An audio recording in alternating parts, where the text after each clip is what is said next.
మహోన్నతమైన వ్యక్తి శ్రీ సేగు శ్రీనిధరావు గారు వేదికను అలంకరించవలసి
అలాగే మన రాష్ట్ర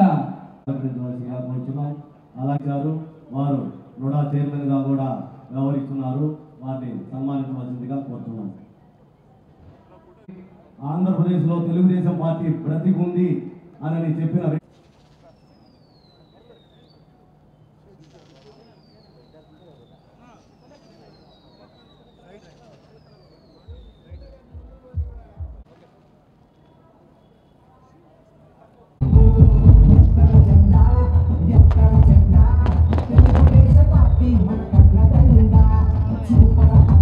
ముందుకు రానివ్వండి. కొంతమంది పక్కన జరగండి. శ్రీనివాస్ రెడ్డి గారు ముందుకు రండి. మేడం గారికి శాలువాతో సన్మానించవలసిందిగా కోరుతున్నాం. ఈ నూతన కార్యవర్గం నుండి కమిటీ సభ్యులందరికీ హృదయపూర్వక నమస్కారం తెలియజేస్తూ మీకందరి ఇబ్బంది పాలు చేసినటువంటి దుర్మార్గుడు జగన్మోహన్ రెడ్డి ఒక రాక్షసుడు. ఆ రాక్షసు చేతులు ఎంతమంది నలిగిపోయారో అర్థం చేసుకోవాలి.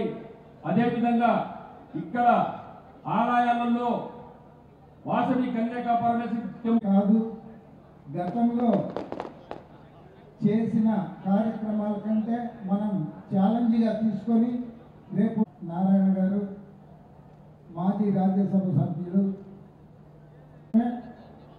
ఆయన అన్ని సంస్థలకు కూడా గౌరవ చైర్మన్గా ఉంటూ ఆ సంస్థలకు కానీ మనకు కానీ 90% తెలుగుదేశం పార్టీకే ఓట్లు వేశారు.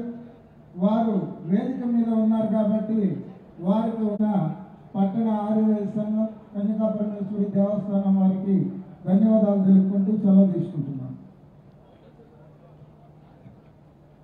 వారికి ఈ కార్యక్రమాన్ని డయాస్ మీద మా అభ్యర్థన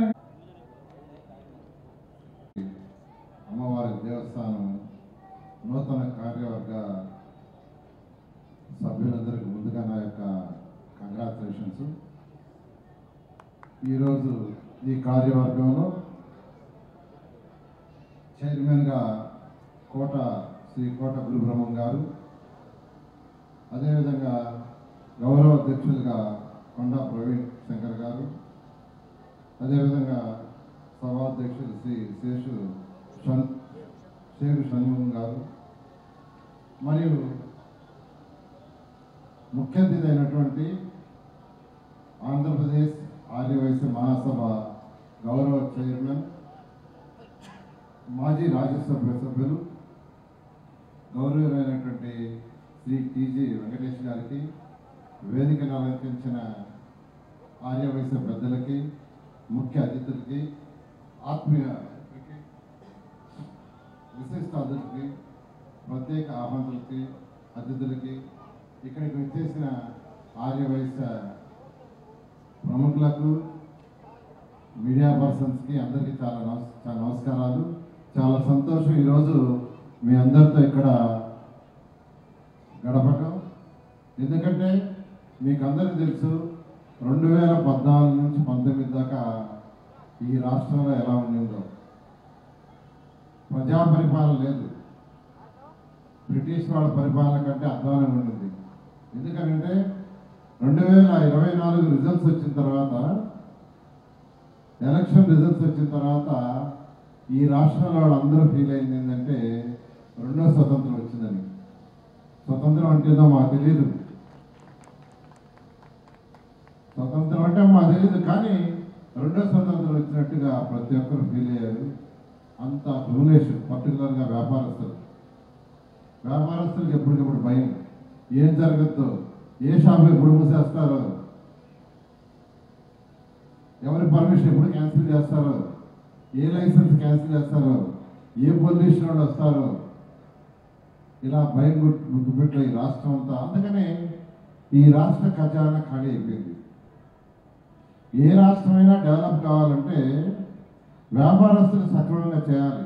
చిన్న వ్యాపారస్తులు కావచ్చు, మధ్య రకంగా ఉండే వ్యాపారస్తులు కావచ్చు, పెద్ద వ్యాపారస్తులు కావచ్చు, ఇండస్ట్రీస్ కావచ్చు, అవి సక్రమంగా జరిగినప్పుడే ఆ రాష్ట్రం డెవలప్ అవుతుంది.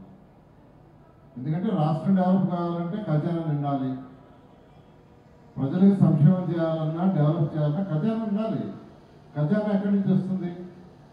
ఒకటి వ్యాపారాల వల్ల వచ్చే జిఎస్టీ, మెయిన్గా జిఎస్టీ. అలాంటిది ఈ రాష్ట్రానికి ఏ ఇండస్ట్రీస్ రాలా, ఒక్కరు కూడా రావాలంటే భయం అయిపోయింది. ఉన్న వ్యాపారస్తులు వెళ్ళిపోయారు. రియల్ ఎస్టేట్ పెరగాలి. రియల్ ఎస్టేట్ పెరిగినప్పుడే ఆ రాష్ట్రం యొక్క ఆర్థిక స్థితి పెరుగుతుంది. మొత్తం వెళ్ళిపోయారు. చెన్నై, బెంగళూరు, హైదరాబాద్. ఈరోజు ఒక్కొక్కరు వస్తున్నారు. ఈరోజు మీ అందరూ నిజం చెప్తున్నాను, ఈ రాష్ట్రంలో ఆర్య వయసులందరూ ఏకగ్రీవంగా తెలుగుదేశం పార్టీని సపోర్ట్ చేశారు. మీ అందరికీ నేను ప్రత్యేక అభినందిస్తున్నాను. నెల్లూరులో తీసుకుంటే, నెల్లూరులో నాకు 74,600 మెజారిటీతో నన్ను గెలిపించినందుకు, అందులో మేజర్ మీరు దాదాపు 19,000 మంది ఆర్య వయసు ఓట్లు ఉన్నాయి. దాదాపు మెజారిటీ వేశారు. మీ అందరికీ నేను ప్రత్యేకంగా ధన్యవాదాలు తెలియజేస్తున్నాను. నేను ఒకటే చెప్పింది, ఎస్పీకైనా కలెక్టర్కైనా అధికారులందరికీ ఒకటే చెప్పాను, ప్రశాంతమైన వాతావరణం ఉండాలి. 2014-19 దాకా ఎవరు భయపడకుండా వ్యాపారం చేస్తున్నారు. అందుకంటే ఇంకా ప్రశాంతమైన వాతావరణం ఉండాలి. ఎవరిని ఇబ్బంది పెట్టద్దు. నేను అధికారులందరికీ అదే చెప్తున్నాను. నేను మొన్న యాక్చువల్గా ఒక డ్రైవ్ చేశాను, టౌన్ ప్లానింగ్ డ్రైవ్కి లాస్ట్ వీక్లో మున్సిపల్ ఆఫీసులో కమిషనర్ వాళ్ళ అధికారులందరూ ఉండమన్నా. ముందు రోజు విజయవాడ నుంచి స్టేట్ టౌన్ ప్లానింగ్ డైరెక్టర్ పంపించాను. మీ టీం పోయి నెల్లూరులో ముందు రోజు ఎన్ని టౌన్ ప్లానింగ్ అప్రూవల్ పెండింగ్ ఉన్నాయో చూసి వాళ్ళని ఫిల్స్ చేయమంటే 78 పెండింగ్ ఉంటే వాళ్ళు ముందు రోజు 40 క్లియర్ చేశారు. ఒక్కరోజు నేను డ్రైవ్ పెట్టాను. డ్రైవ్ పెడితే 15 వచ్చినాయి. 15లో ఆ రోజు 10 క్లియర్ చేసాం స్పాంటేనియస్గా. మరొక 3 వచ్చి కొన్ని చిన్న పెండింగ్స్ ఉంటే వాళ్ళకి ఇచ్చాం. అదేవిధంగా అది చూసిన తర్వాత నాకు అనిపించింది, ఎందుకంటే ఆ రోజు ఎక్కువగా రెవెన్యూ వాళ్ళు వచ్చారు, పోలీసు రెవెన్యూ వచ్చినాయి. నేను పెట్టిన టౌన్ ప్లానింగ్ అయితే ముందు రోజు 40 క్లియర్ అయిపోవటం వల్ల ఆ రోజు రావడానికి ఎక్కువ లేవు. అందుకని నిన్న కలెక్టర్ గారికి ఇన్ఫార్మ్ చేశాను, కలెక్టర్ ఆఫీస్లో పెట్టండి, మీరుండండి, ఎస్పీ గారు ఉండండి, మున్సిపల్ కమిషన్ ఉంచండి, జేసీ ఉంచండి, అందరు అధికారులు ఉంచండి, నేను వస్తాను, కూర్చొని 11 to 1 ప్రజా సమస్యల్ని స్పాంటేనియస్గా చేస్తామంటే నిన్న 299 వచ్చినాయి. 299 ఎక్కువ రెవెన్యూ, తర్వాత పోలీసు. వాటిలో దాదాపు 50% స్పాంటేనియస్గా సాల్వ్ చేసాం. 50% అవన్నీ చిన్న చేయగలిగేవి. పాపం ఆ ఫిజికల్ హ్యాండిక్యాప్ వాళ్ళు 2 సంవత్సరాలు తిరుగుతున్నారు సర్టిఫికేట్ కోసం. అప్పటికప్పుడు హెల్త్ సూపరింటెండెంట్కి చెప్పి మేము పంపిస్తున్నాం, సాయంకాలం ఏమంటే 3 సర్టిఫికేట్ ఇచ్చారు. ఇలా డ్రైవ్ చేయడం జరిగింది. నేను కలెక్టర్ గారికి చెప్పాను, ఎవ్రీ మంత్ 2 సార్లు రెండు మండేస్ వస్తాను నేను. అటు ఎస్పీ గారు, పోలీస్ డిపార్ట్మెంటు, కలెక్టర్ గారు, తర్వాత వచ్చి మున్సిపల్ కమిషనర్లు, అధికారులు, హెల్త్ డిపార్ట్మెంట్, ఎడ్యుకేషన్ అందరూ ఉండండి, డ్రైవ్ చేస్తాం. వీలైనందుకు ఇప్పుడు 50% సాల్వ్ చేస్తాం. They are very happy. అలాంటి పరిపాలన చేస్తాను. మీకు అందరూ కూడా చెప్తాను ఒకటే, ఇల్లు కట్టుకునే వాళ్ళు కూడా చెప్పి నేను మానుకుంటాను. 6 వయసులో దానం చేయాలన్నా, 10 మందికి భోజనం పెట్టాలన్నా, సత్రాలు కట్టించాలన్నా, కళ్యాణ మండపాలు కట్టించాలన్నా, ఇలాంటి గుళ్ళు కట్టించాలన్నా అది ఒక్క 6 వయసులకు మాత్రమే చెల్లుతుందని చెప్పి నేను మనవి చేస్తున్నా. అంటే 6 వయసులంటే భయపడతారు, వాళ్ళు బెదిరించవచ్చు, వాళ్ళు డబ్బులు తీసుకోవచ్చు అని చేసేవాళ్ళు చాలామంది ఉన్నారు. దానికి అడ్డపడి వారికి అండగా నిలిచింది ఒక్క తెలుగుదేశం పార్టీ మాత్రమే అని చెప్పి కూడా నేను మనవి చేస్తా ఉన్నా. గుడి ఎవరు కట్టినా బాగా కట్టారు, దాంట్లో అవినీతి ఉంటే బయటికి లాగండి. ఆ రోజు వైసీపీ ప్రభుత్వంలో మా వాళ్ళందరూ లెక్కలు అడతారంటే కొంతమంది భయపడ్డారు. ఎలా? ఆ పక్కంతా రౌడీగా ఉంది, పోలీసు ఉందన్నారు.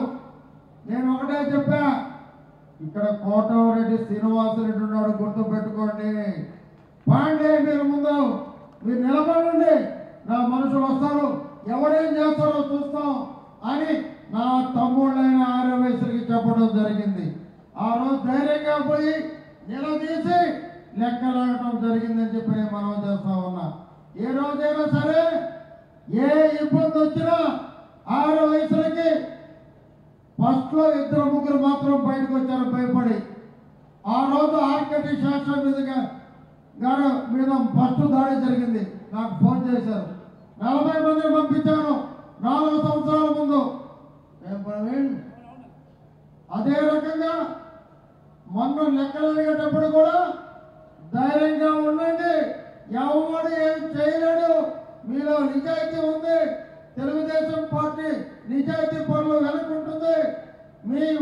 నేను ఒకటి చెబుతున్నా, 6 వయసులంటే కొంతమంది భయపడతారంటారు, కానీ వాళ్ళు ఎవరు జోలికి వెళ్ళరు, వాళ్ళ వ్యాపారం వాళ్ళు చేసుకుంటారు. తిరగబడ్డారా? తిరగబడితే డమాలే, గుర్తుపెట్టుకోండి. వాళ్ళ మంచితనాన్ని గుర్తు చేసుకోమని చెప్పేవరకైనా నేను తెలియజేస్తున్నా. నేను ఒకటే తెలియజేస్తున్నా, ఈ గుడిని రక్షించాల్సిన బాధ్యత ఈ కమిటీది. ఈ కమిటీకి ఏ ఇబ్బంది వచ్చినా కాపాడే బాధ్యత మా నారాయణ గారిది. వారి తరఫున నేనున్నానని చెప్పి కూడా మీకు మనవి చేసుకుంటున్నా.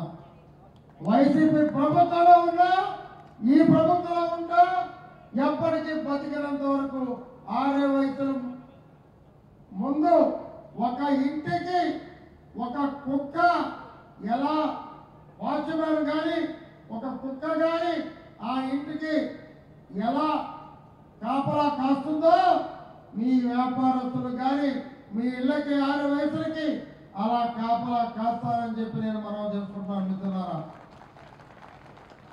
జై 6 వయసులు, జై 6 వయసులు. Thank you. జై